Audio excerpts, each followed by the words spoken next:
ஜெபத்தின் மனிதர் நமது புனிதர் புனித அசிசி பிரான்சிஸ்.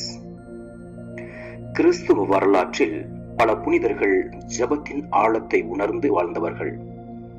அவர்களில் மிக தலை சிறந்தவராக அசிசியின் புனித பிரான்சிஸ் விளங்குகிறார்.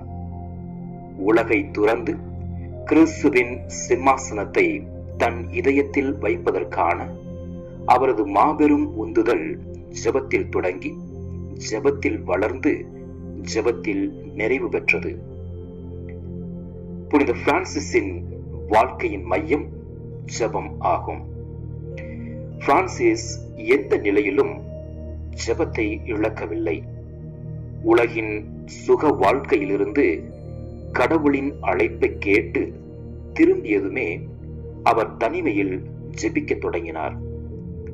அடிக்கடி குகைகளிலும் காட்டிலும் தனிமையான இடங்களிலும் அவர் மணிக்கணக்கில் ஜெபத்தில் மூழ்கியிருந்தார். அவருக்கு ஜெபம் ஒரு பழக்கத்தை அல்ல, உயிர் மூச்சு. அவருக்கு ஜெபம் என்பது ஒரு பழக்கம் அல்ல, மாறாக உயிர் மூச்சு.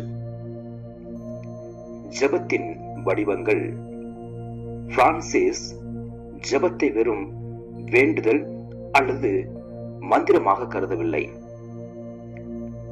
இயற்கையை நோக்கி அவர் பாடிய சூரிய கீதம், The Canticle of the Sun, ஜெபத்தின் சிறந்த வெளிப்பாடு.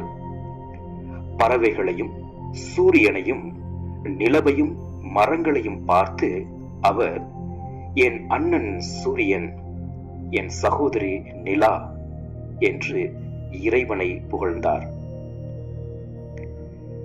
சிலுவையில் இயேசுவின் தியாகத்தை தியானித்த போது அவர் கருணையால் அழுதார். தாழ்மையுடனும் பணிவுடனும், கர்த்தாவே, உம்மை தேடி வாழ வழிநடத்தும் அருள் தாரும் என அவர் அடிக்கடி ஜெபிக்கலானார். புனித பிரான்சிஸ் அவர்கள் சகோதரர்களை வழிநடத்திய விதம் இவ்வாறு இருக்கின்றது. புனித பிரான்சிஸ் தம் சகோதரர்களை எப்பொழுதும் ஜெபத்தில் வேரூன்ற செய்தார். அவருடைய விதிகளில் ஒவ்வொரு சகோதரரும் நெடுநேரம் தனிமையில் ஆண்டவரோடு உரையாட வேண்டும் என்று வலியுறுத்தினார். அவர்களுக்கு பசுமையான வயல்வெளி, காட்டுப்பகுதிகள் எங்கு இருந்தாலும் ஜெபம் செய்யும் இடமாகும். அவர் சொல்கின்றார், ஒரு